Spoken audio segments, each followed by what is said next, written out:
Have you ever walked through a forest at twilight, when the last light of day melts into silver shadows, and felt as though the trees were leaning in to tell you a secret? Imagine it now. Snow resting like a blanket on the branches, the hush so deep you can hear your own heartbeat, and above, stars beginning to wake one by one. In that hush, a white owl drifts across the sky, silent as a dream. One small feather slips from its wing, spiraling down through moonlight until it lands on velvet snow. And where it falls, a story stirs, a story about beauty, jealousy, courage, and the magic of kindness. Long ago, in a kingdom touched by winter's breath, there lived a queen who sat sewing by her window as snowflakes floated past. The window frame was carved from ebony wood, and the snow outside made it look even darker. Her needle pricked her finger, and 3 drops of blood fell onto the white sill. The queen sighed softly. How lovely it would be to have a daughter with skin as fair as snow, lips as red as blood, and hair as dark as ebony. Perhaps the snow heard her wish, or perhaps the wish traveled on the wind, for months later, the queen gave birth to a baby girl who was exactly as she had dreamed. They named her Snow White. She was gentle, curious, and so full of light that even the gloomiest room seemed warmer when she was in it. But joy can be fragile. Not long after, the queen grew ill and passed away, leaving the king and his little daughter with a grief too heavy for words. Time moved on, and the king remarried. His new queen was dazzling to behold, her beauty so flawless that people often whispered about it in the market square. Yet beneath her polished smile lived a heart tangled with envy. In her chamber hung a silver-framed mirror, and each morning she would stand before it and ask, "Mirror, mirror, gleaming bright, tell me, who's the fairest in sight?" For years the mirror answered, "You are the fairest, O queen." And she would smile, satisfied. But time is always moving, and children grow. Snow White blossomed, her beauty warmed by kindness, her laughter bright as a brook in spring. She sang to the birds, shared bread with the castle cook, and treated everyone, from stable boy to noble, with the same gentle grace. One day, the queen asked her mirror as always, but this time it said, "You are fair, 'tis true, but Snow White is 1,000 times fairer than you." The queen's smile shattered.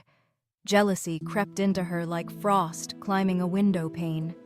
She summoned the royal huntsman, a man with strong hands and a good heart, and in a voice like honey hiding poison, she said, "Take the girl deep into the forest. Bring me proof she will never return." The huntsman bowed, but his heart ached. The next morning, he led Snow White to the forest's edge. The air smelled of pine, and shadows swayed between the trunks. When they were far enough from the castle, he stopped. Snow White tilted her head. "Why have we come so deep?" she asked. His voice trembled. "Because your stepmother wishes you gone. Forever. But I cannot harm you. Run, child. Run far, and don't look back." Her eyes widened, fear and disbelief warring in them.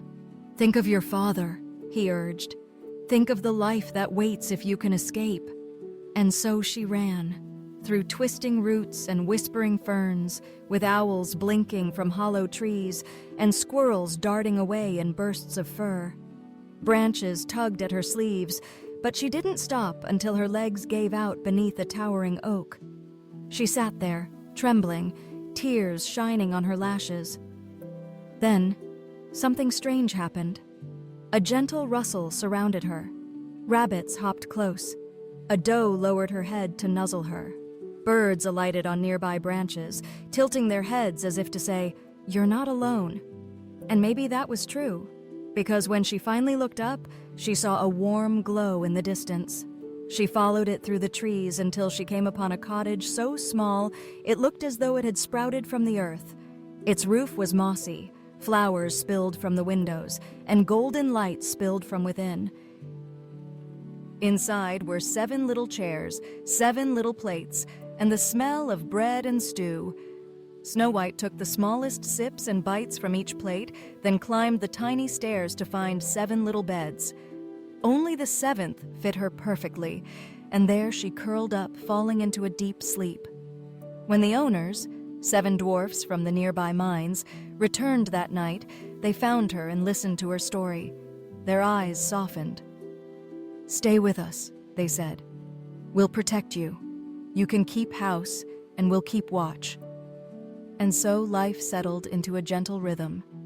But far away in the castle, the queen's mirror betrayed the truth. Snow White, beyond the mountains with the 7 dwarfs, is still 1,000 times fairer than you. Fury ignited. And here, dear listener, comes our turn in the road, the queen's dark plan twisting tighter. She disguised herself and made 3 attempts on Snow White's life. First, with a lace-up bodice pulled so tight Snow White fainted, then with a poisoned comb that stung her scalp, and finally, with a half-poisoned apple that glowed invitingly in the sunlight. The first 2 times, the dwarf saved her just in time, but the third brought a stillness so deep it broke their hearts. They could not bear to bury her, so they placed her in a coffin of glass, where she lay as if merely sleeping, the forest animals keeping vigil beside her. Seasons turned, snow to blossoms, blossoms to gold leaves to snow again, and still she slept. Until one day, a prince came riding through the forest. Drawn by the sight of the coffin on the hill, he listened to the dwarf's tale and asked softly, "May I take her to my castle? She will be honored, always." They agreed, though their hearts were heavy. But as the prince's men carried the coffin down the path, one stumbled, and the jolt dislodged the piece of poisoned apple in her throat. Snow White's eyes fluttered open. Her first breath was sharp, alive. She looked at the faces around her, the dwarf's tears, the prince's wide smile, and knew she was safe. In time, she and the prince were wed in a celebration filled with laughter, music, and the scent of fresh flowers. Even the sky seemed to rejoice, draping a rainbow across the valley. Snow White stood before her guests, the dwarfs, the people of the kingdom, and said, "Let this day remind us that kindness is stronger than envy, and love brighter than hate. Every darkness can be lifted by light."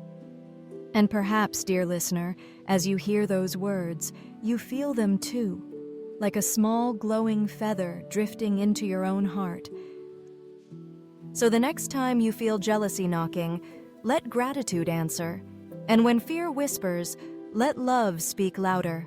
Because somewhere, deep in the forest of your own life, there is always a path lit by kindness, waiting for you to follow it home. Thank you for sharing this moment with me. If this story has warmed your heart, like, comment, and subscribe for more magical tales, and ring the bell so you never miss the next adventure. Until we meet again, may you find magic in the simplest of moments.